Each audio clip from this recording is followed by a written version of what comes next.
Let's talk about the brutal murder of 35 years old Bright Kalla from Kaduna State, who was set up, lured, beaten, and eventually murdered by a 17 years old girl. Now, this happened in Easter week of 2019. Bright, whose popular name is Pablo, was said to have gone to the Kasuwa market to get groceries for the family. While at the market, he stumbled upon a young girl whose name is Precious. Instantly, Bright liked Precious, and he approached her and was asking her for a phone number, in which she refused at first. And nicely, he just kept trying to toast her. He was really hoping to get her phone number so he can get to know her. Eventually, she gave him the number, and he called the number to make sure it was her number and it was not a fake number. After the phone rings, Bright was excited and he waved her goodbye, took his groceries and went home. However, when Bright got home, he tried to call the number, but it turned out that the number had been blocked. Precious had blocked him. At first, he thought it was network, but every time he used another phone to call the number would go and she would pick.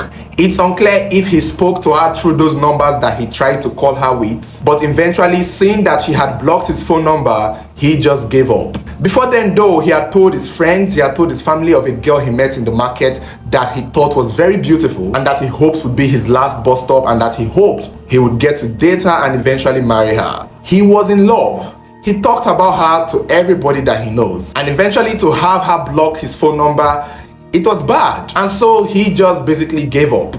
3 days later, on the Thursday of the Easter week of 2019, Pablo was said to be having dinner with his best friend's family when all of a sudden he got a phone call, and it turned out to be Precious. Instantly, he took the call and Precious was like, "Where are you? I would like to see you." It's unclear how the conversation went, but it was said that she even asked him to send her a recharge card, in which he was happy to do. While he was eating with his friends, he told them that he had somewhere to go.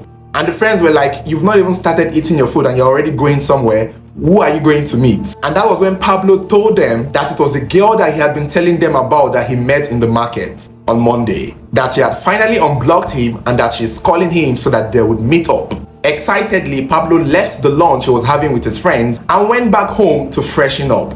After he finished, it was said he went to Gonigora, an area in Kaduna State, to meet up with Precious. He had nothing in mind. He was just happy that the girl that he had a crush on is finally giving him an invite. He was hoping maybe when they meet in person, he would ask her in person why she chose to unblock his number after blocking it for over 3 days. But that wouldn't happen, because you see this girl right here who was basically calling this young man to his death. When Pablo got to Gonigora, he met the girl, and the girl told him that they should enter a keke to go somewhere.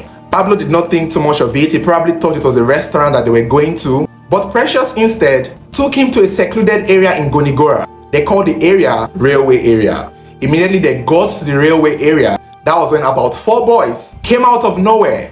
They stabbed him in his back and began beating him up with stick. It was said they broke his hands, broke his head, broke his teeth, stabbed him continuously, and then used a rope to tie tightly his private parts. When he was unconscious, they now threw his body away along the railway area in Gonigora. It was said that crowds soon gathered, and some people were reluctant to help him because they did not know what the situation was. Thankfully, a few good Samaritans took the young man to the hospital. It was said that Pablo was disoriented. The doctors there said Pablo was saying certain things that did not really make sense. It was almost as if he was still begging for his life. Maybe he thought he was still with the people who were beating him up. The doctors tried everything to save his life, but they couldn't. He eventually died. It was after he died, the doctors wanted to clean him up. That was when they noticed that his private area was actually tiled sealed to the point it swelled up. And they believe that may have been the cause of his death, adding to all the other traumas he faced in the beating. Pablo's family soon got wind of the information and rushed to the hospital to see Pablo's dead body. The doctors explained how he was brought to the hospital and how they tried to save his life, and also how they discovered that his private area was tied up. It was learning that his private area was tied up that the family knew that it could have been a woman-related issue. And that was when they remembered that Pablo had gone to see a girl the day he was killed. The family, who did not know who the girl is or what she looked like, were frustrated as to how to find this girl. They eventually got wind of Pablo's phone, and since they remembered the girl's name to be Precious, they went through Pablo's contacts and checked his recent call history, where they eventually got Precious's phone number. After the family reported to the police did not really do anything.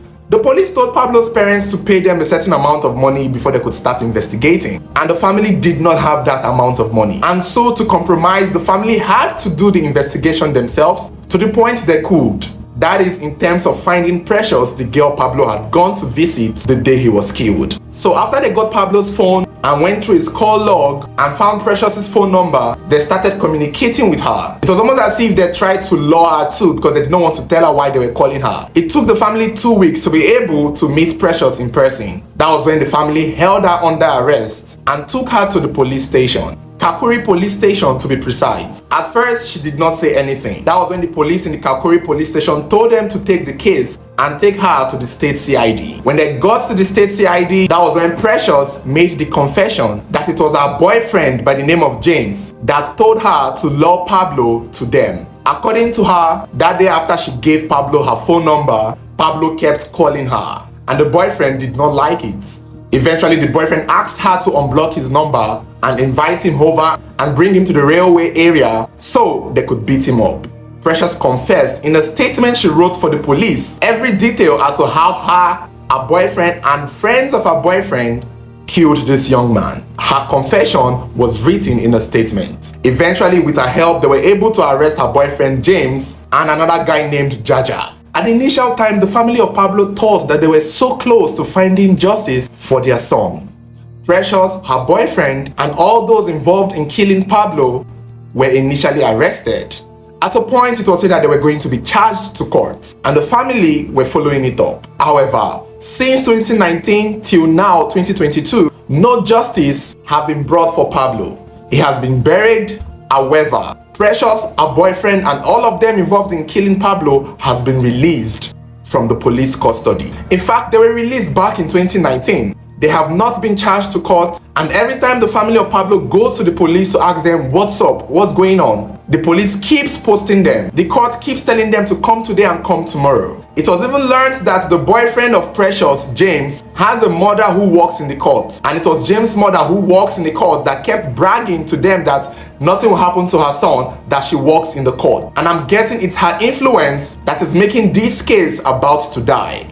No matter what you think, this young man did not deserve what happened to him. And it was not as if he fought the boys back. This was a premeditated murder. They asked her to lure him there because they wanted to kill him. It's not as if she told him that she had a boyfriend. That wasn't mentioned. In fact, she even said so, that she never told him she was dating anyone. And yes, at the time of this incident, she was 17 years old. But he did not know either.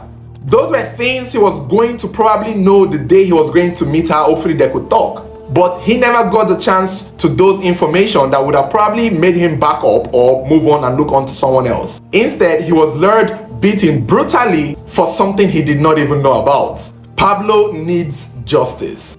And the Kaduna State CID needs to do better. It's been established that the boys who killed Pablo, they've moved on with their life. One of them is now running a barbing salon. The other one has gone into resuming his work. Everybody involved in the killing of this young man is living free, walking free on the surface of this earth amongst us. But they are criminals and they are murderers and they deserve to be in jail. But the court is not listening to the family of Pablo. The police is not listening to the family of Pablo. And that is why they reach out so their story would be told to the world. Let everyone see what they did to Pablo when his only crime was liking a girl. Share this video, like this video, comment your thoughts, and tag the Nigerian police so that they can put an eye on this case. Because this young man truly deserves justice.